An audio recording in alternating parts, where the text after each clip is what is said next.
बर्बरीक कैसे बने श्री खाटू श्याम बाबा? श्री कृष्ण ने क्यों मांगा बर्बरीक का सिर? बाल्यकाल से ही बर्बरीक बहुत वीर और महान योद्धा थे। उन्होंने युद्ध कला अपनी माता से सीखी। माँ आदिशक्ति की तपस्या कर उन्होंने उनसे त्रिलोकों को जीतने में सक्षम धनुष प्राप्त किया, साथ ही असीमित शक्तियों को भी अर्जित कर लिया। तत्पश्चात अपने गुरु श्री कृष्ण की आज्ञा से उन्होंने कई वर्षों तक महादेव की घोर तपस्या करके उन्हें प्रसन्न किया और भगवान शिव शंकर से 3 अभेद बाण प्राप्त किए और 3 बाणधारी का प्रसिद्ध नाम प्राप्त किया। महाभारत का युद्ध कौरवों और पांडवों के मध्य अपरिहार्य हो गया था, अतः यह समाचार बर्बरीक को प्राप्त हुआ तो उनकी भी युद्ध में सम्मिलित होने की इच्छा जागृत हुई। जब वे अपनी माता से आशीर्वाद प्राप्त करने पहुँचे तब माँ को हारे हुए पक्ष का साथ देने का वचन दिया। वे अपने घोड़े, जिसका रंग नीला था, पर 3 बाण और धनुष के साथ कुरुक्षेत्र की रणभूमि की ओर अग्रसर हुए। सर्वव्यापी श्री कृष्ण ने ब्राह्मण वेश धारण कर बर्बरीक से परिचित होने के लिए उन्हें रोका और यह जानकर उनकी हंसी भी उड़ाई कि वह मात्र 3 बाण से युद्ध में सम्मिलित होने आया है। ऐसा सुनने पर बर्बरीक ने उत्तर दिया कि मात्र 1 बाण शत्रु सेना को परास्त करने के लिए पर्याप्त है और ऐसा करने के बाद बाण वापस तर्कस में ही आएगा। यदि तीनों बाणों का प्रयोग में ले लिया गया तो तीनों लोकों में हाहाकार मच जाएगा। इस पर श्री कृष्ण ने उन्हें चुनौती दी कि इस पीपल के पेड़ के सभी पत्रों को छेद कर दिखलाओ जिसके नीचे हम दोनों खड़े हैं। बर्बरीक ने चुनौती स्वीकार की और अपने तुनीड़ से 1 बाण निकाला और ईश्वर को स्मरण कर बाण पेड़ के पत्तों की ओर चलाया। तीर ने क्षण भर में पेड़ के सभी पत्तों को भेद दिया और श्री कृष्ण के पैर के इर्द गिर्द चक्कर लगाने लगा, क्योंकि एक पत्ता उन्होंने अपने पैर के नीचे छुपा लिया था। बर्बरीक ने कहा कि आप अपने पैर को हटा लीजिए, वरना ये आपके पैर को चोट पहुंचा देगा।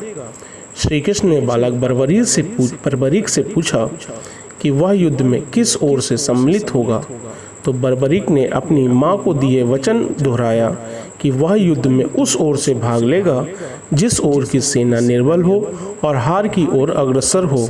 श्री कृष्ण जानते थे कि युद्ध में हार तो कौरवों की ही निश्चित है और इस पर अगर बर्बरीक ने उनका साथ दिया तो परिणाम कौरवों के पक्ष में ही होगा। ब्राह्मण वेश में श्री कृष्ण ने बालक से दान की अभिलाषा व्यक्त की। इस पर वीर बर्बरीक ने उन्हें वचन दिया कि अगर वो उनकी अभिलाषा पूर्ण करने में समर्थ होगा तो अवश्य करेगा। श्री कृष्ण ने उनसे शीश का दान मांगा। बालक बर्बरीक क्षण भर के लिए चकरा गया, परंतु उसने अपने वचन की दृढ़ता जताई। बालक बर्बरीक ने ब्राह्मण से अपने वास्तविक रूप से अवगत कराने की प्रार्थना की और श्री कृष्ण के बारे में सुनकर बालक ने उनके विराट रूप के दर्शन की अभिलाषा व्यक्त की।